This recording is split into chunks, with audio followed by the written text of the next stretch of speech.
bukunya Justin Gardner, teman-teman tahu? Dia penulis buku Dunia Sempit. Judulnya Cecilia and the Angel ya. Jadi nyeritain Cecilia. Cecilia itu dia tuh seorang gadis yang jatuh sakit parah gitu, sampai dia tuh gak bisa bangun.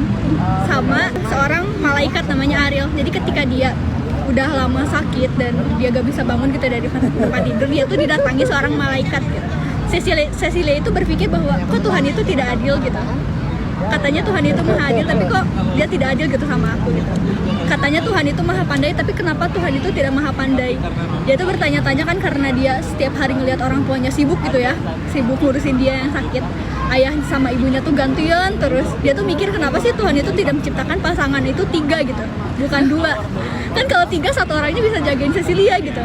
Ya, makanya ketika itu tuh malaikat Ariel tuh datang gitu ya ke Cecilia, dan di sini tuh diceritain kalau malaikat itu dia tuh tidak memiliki tubuh seperti kita ya, yang kita tuh bisa merasakan panas dingin gitu. Kita punya darah dan daging lah kalau kata Ariel itu. Nah, mereka itu berdialog, makanya di sini tuh kisah indah dialog surga dan bumi.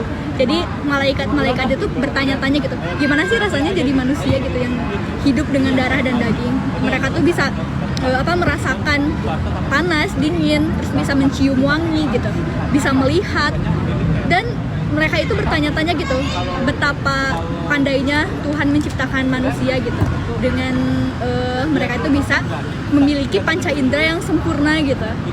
Nah, di antara dialog-dialog antara Cecilia sama Ariel itu bikin Cecilia sadar kalau oh iya gitu, Tuhan itu ternyata maha pandai gitu. Dengan menciptakan aku yang kayak gini, aku tuh bisa pernah tahu gitu rasanya sehat gitu. Aku tuh tahu nikmatnya sehat karena aku pernah sakit gitu. Dan dia sadar gitu akan kemaha pandaian Tuhan.